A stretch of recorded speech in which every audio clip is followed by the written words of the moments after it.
உங்களுக்கு நிம்மதி உண்டாகுவதாக, தேவனுடைய இரக்கங்கள் அதிகமாவதாக. தேவன் என்ன சொல்றாங்கன்னா, 1 ராஜாக்கள் 17:14, பானையின் மா செலவழிந்து போவதும் இல்லை, கலசத்தின் எண்ணெய் குறைந்து போவதும் இல்லை என்று இஸ்ரவேலின் தேவனாகிய கர்த்தர் சொல்லுகிறார். எதுவும் உங்களை விட்டு போகாதுங்க, குறையாதுங்க, கரைஞ்சு போவாது. எதுவுமே உங்க கூட தான் இருக்கும், எதுவும் குறையாதுங்க. கவலைப்படாதீங்க. ஏன் நீங்க கவலைப்படுறீங்க? நாளைக்காக ஏன் கவலைப்படுறீங்க? நாளைக்கு என்ன தேவையோ தேவன் அதை உங்களுக்கு உருவாக்கி தருவாரு. இப்போ ஒரு புதிய நாளை உருவாக்கி தருவர் யாருங்க? நம்ம தேவன் தானே. அப்போ ஒரு புதிய நாளை உருவாக்கி தரவர் உங்களுக்கு ஆரோக்கியத்தை உருவாக்கி தரமாட்டாரா? உங்களுக்கு ஒரு நிம்மதியை உருவாக்கி தரமாட்டாரா? உங்களுக்கு ஒரு செழிப்பை உருவாக்கி தரமாட்டாரா? அவர் தான் ஒரு புதிய நாளை உருவாக்கி நம்மளுக்காக தர்றாரு. அப்போனா நம்ம கவலைப்பட வேண்டிய அவசியம் இல்லை. என்ன வேணுமோ அந்த நாளுக்குரியதை அவர் தந்துடுவார். அதனால் பயப்படாதீங்க. குறையாது, எதுவும் உங்களை விட்டு போகாது, கரையாது. பயப்படாதீங்க. என் வாழ்க்கையில் எதுவுமே இல்லாத மாதிரி தோணுது. ஒரு வித பயம் வருது. மனசில் சுத்தமாக சந்தோஷம் இல்லை. என்ன ஆக போதோ அப்படின்னு ஒரு பயம் வருது. கவலைப்படாதீங்க. எதை நோக்கி போயிட்டுருக்கேன் அப்படின்னு வேற கவலையாக இருக்குன்றீங்களே, பயப்படாதீங்க. நீங்கள் ஆசீர்வாதத்தை நோக்கி தான் போயிட்டுருக்கீங்க. நீங்கள் அற்புதத்தை நோக்கி தான் போயிட்டுருக்கீங்க. இப்படி இருந்தால் நான் எப்படி வாழ்கிறதுங்க? மனசு உடஞ்சி போயிடுதுங்கன்றீங்களா? இல்லை. ஏன் தேவன் இந்த விளிம்பில் என்ன நிற்க வச்சிருக்காரு? காலியாகுதுன்ற பயம் வருதே, ஏன் இந்த விளிம்பில் நான் நின்றுட்டுருக்கேன்? ஐயோ, நிம்மதி போயிடுமோ, என்னுடைய ஆரோக்கியம் போயிடுமோ, என்னுடைய செழிப்பு போயிடுமோ அப்படின்னு ஒரு பயம் வருது. இந்த மாதிரி இடத்துல, இந்த லெவலில் ஏன் நான் நிற்கிறேன்னா ஏன் அப்படின்னு கேட்குறீங்களே, அதற்கு காரணம் என்னென்னா, நீங்கள் ஒரு பெரிய அற்புதத்தை பார்ப்பீங்க, அதிசயத்தை பார்ப்பீங்க.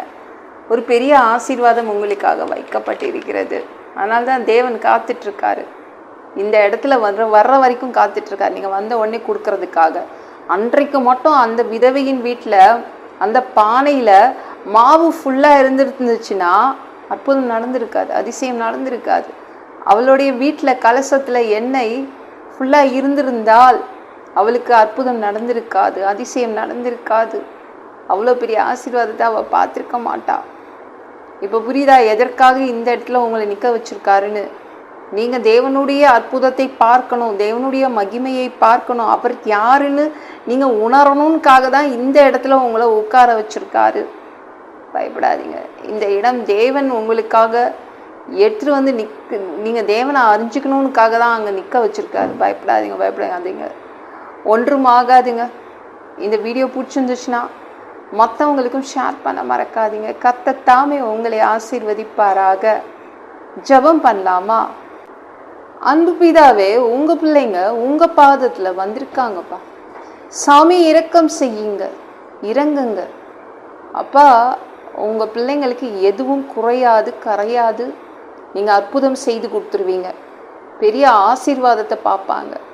எல்லாம் பொல்லாத பிசாசுகள், ஏவல்கள், மந்திரங்கள், தற்கொலை ஆவிகள், பயத்தின் ஆவிகள், பலவீனப்படுத்துகின்ற ஆவிகள் எல்லாம் இயேசு என்ற பெயரினை கொண்டு துரத்துகிறேன். ஓடிப்போ. உங்கள் பிள்ளைங்களை இரத்த கோட்டிக்குள் மறைச்சிக்கோங்க. பரிசுத்த ஆவியால் நிரப்புங்க. ஞானஸ்நானம் எடுக்கணும் உங்கள் பிள்ளைங்க. ரட்சிப்பீராக. இயேசுவின் காயப்பட்ட தழும்புகளால் எல்லா வியாதிகளும், எல்லா பலவீனங்களும், கேன்சர் போன்ற வியாதிகளும் சரியாகுவதாக. மரண படுக்கைகள் சரியாகுவதாக. ஒரு மனிதனாக பிறந்தா ஜீவ புஸ்தகத்தில் பேர் இருக்கணும். அப்படி இல்லைன்னா அந்த மனுஷனை பிடிச்சி நீங்கள் நரகத்தில் தள்ளிடுவீங்க. தீ எரிகிற இடத்துல எப்படி போய் வாழ்றது?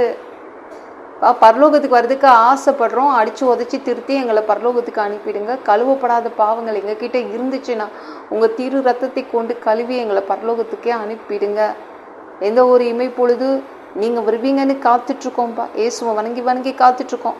பரிசுத்தமாக வாழ்ந்து காத்துட்ருக்கோம். அந்த ஒரு இமை பொழுதுல உங்களுக்கு ஒப்பான உடம்பு எங்களுக்கு கொடுக்கப்படும்.